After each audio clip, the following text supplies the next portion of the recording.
All right, so I'm using this red bell pepper, and for a little bit of color and texture and variation, I'm trimming it out, and I'm going to use this as the mandible for my fantasy creature. So I find the shape I want. Remember, I've got the smart object underneath, so even though I'm cutting away, I could always get that stuff back if I wanted. And now I'm going to move this into place. It's like a Hannibal Lecter mask, right? And I'm going to Command T, transform it. And I'm going to play with distorting it, try to get it to kind of sit at the right angle. And then I got to hinge it into the anatomy.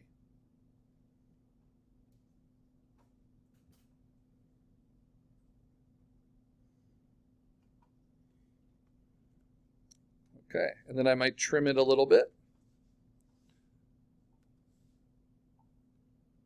That 1 pixel feather. Okay, now that's one side of the jaw. So I'm going to duplicate it, Command J, and then flip it. You might remember this from when we did our emojis. Flip it horizontally, and then move it over, right? But unlike our emojis, which were flat graphics, this needs to be dimensional. So I need to scale it down, tilt it,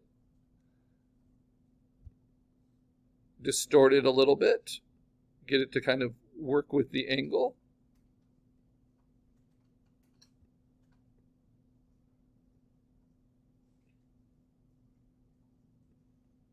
So they look like little pincers, right? All right. Now, how can I get that to work with what's behind it? Let's see. Maybe if I tilt them to match more.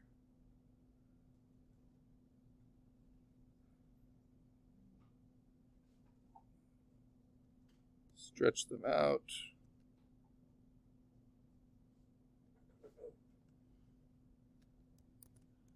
I'm treating each one individually.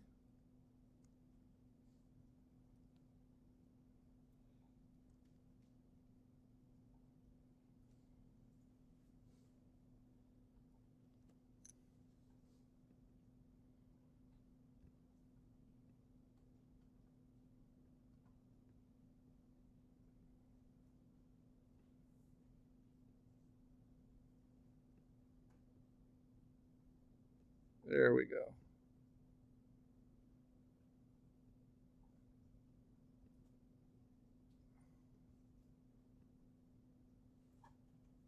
Starting to give me the right feeling. Now I just need to put one over the top of the other.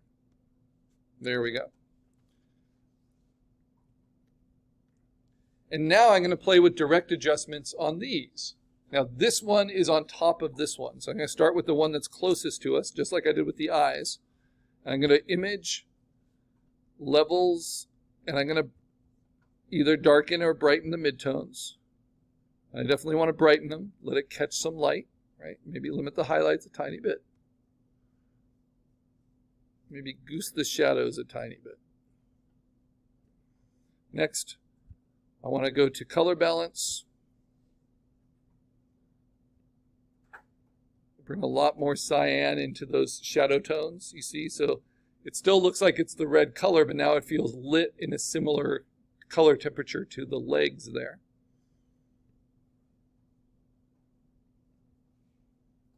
Highlights, bring some of that yellow back. Shadows,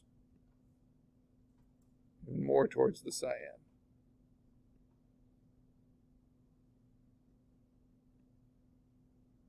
A little bit towards the green.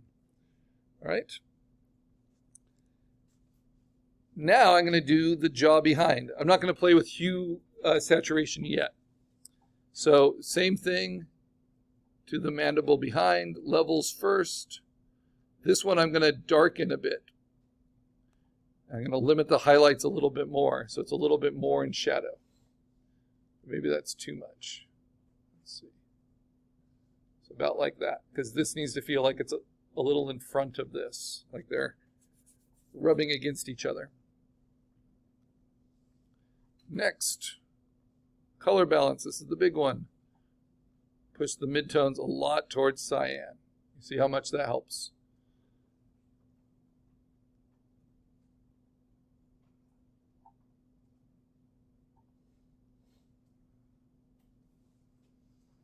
Put a little bit more in shadow.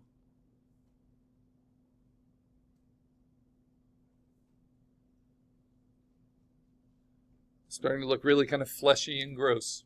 Actually looks like raw meat now more than a red pepper. Okay, now how do I blend them together? I'm going to use my eraser, 100% opacity. In this case, fairly small but soft edged.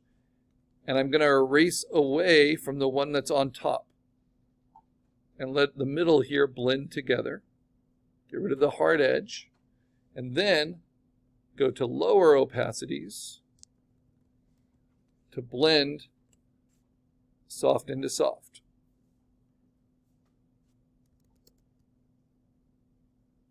So that little area of transition right there.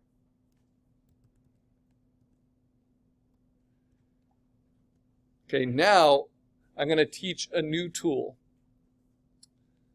This is where we can use a tool adjustment, not a direct adjustment, which is the overall of the selection of the layer, but a tool adjustment for levels. And those are called dodge and burn. So these are new tools. You'll find them above the pen nib tool. So this is the last of the raster tools before you get into the vector tools. And the one I'm going to use is called burn. It looks like a hand making a little circle. And what the burn tool is from, it's from photo processing. If you've ever worked in a dark room, when you want to darken an area of a photo exposure, you angle the light of the enlarger with your hand, and you kind of cup your hand in that circle and bend the light to expose one area more than another to make it darker. What you need to know is this is like using levels, but using it with a tool that you can target with a brush. So these are the settings for the burn tool. Click the burn tool. You want it to only affect the midtones. You want its exposure to be less than 30 because it's a really strong tool and it will go too fast otherwise. And then you want its brush, very similar to your eraser, to be 0% hardness and a little bit bigger than you need. And I like to use this with the tablet. So now I am on this layer and I'm going to use this burn tool to darken it only where I want it darkened, in the midtones, like moving the midtone slider of levels. So as I use it, you can see how it darkens just in that spot.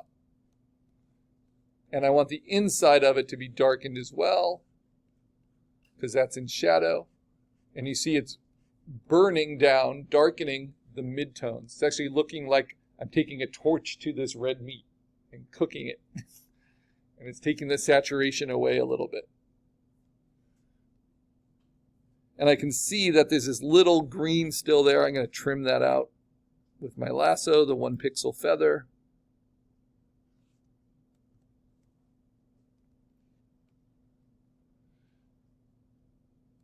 And then I'm especially going to burn, we'll remember my settings, around the edge of this, right? So it feels like it turns around a little bit. Now where you have colored pixels, sometimes the color will intensify, will saturate. And that's going to bring us to the sponge tool. But first let's just learn dodge and burn. Anywhere that's too much highlight, I'm going to burn it down.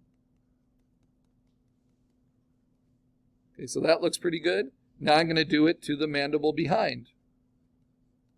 Burn the inside a little bit. And burn it a lot as it's getting overlapped by this other mandible, right?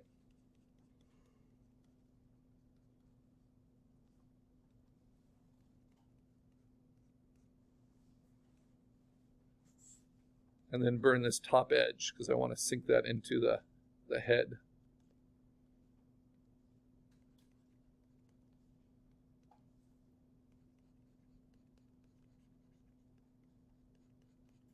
So this is the burn tool.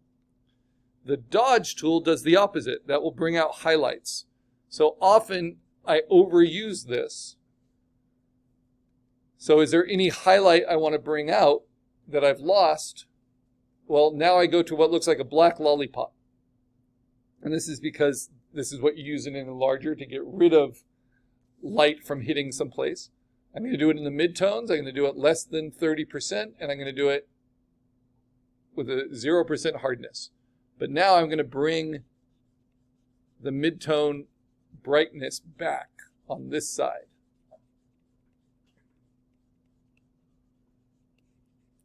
Of the mandible. And a little bit right here. Oh, got to be on the right layer. Okay. And I'm going to brighten around the tip of this so it kind of overlaps. Okay, now I can trim it out.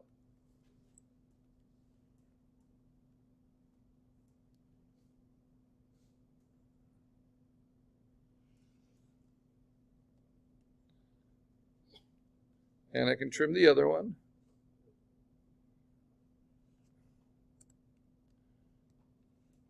And there's some green here I got to trim.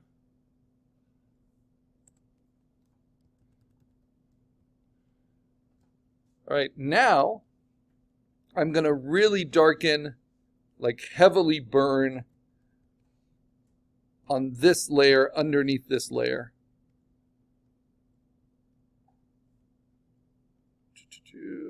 So burn those midtones quite a bit so it really showcases it. Right. The reason I stick to midtones is that way you can never go to solid black, which you don't want to do. Okay, now that looks pretty good. Now I can bring them together. But it would be really nice if they actually had some separation to them for animating and stuff later. So let me just tilt them a little bit. So I'm going to do that with warp. So Command T, warp. I'm going to push it first from here and then from the tip.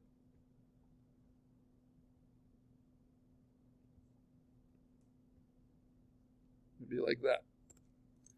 Okay, and then the other one, Command T, warp, because I don't want to bring them into the same layer because I want to build that separation between them.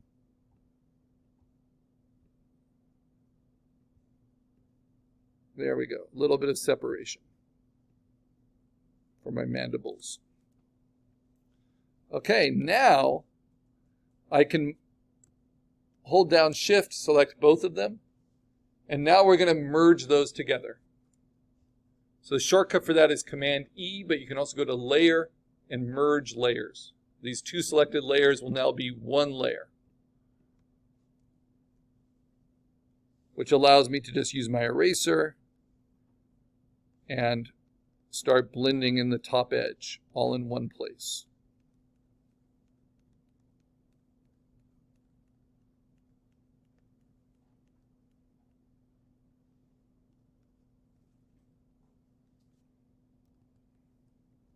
And it allows me to warp it all together now and kind of bring it back into the anatomy of my creature by hooking it with the jaw.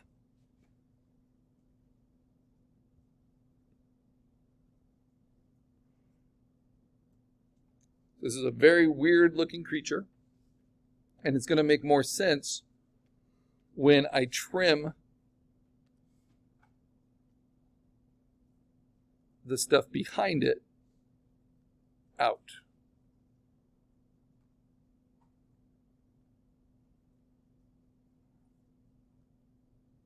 So I said I might want these front legs, but I don't want any of this stuff. Okay.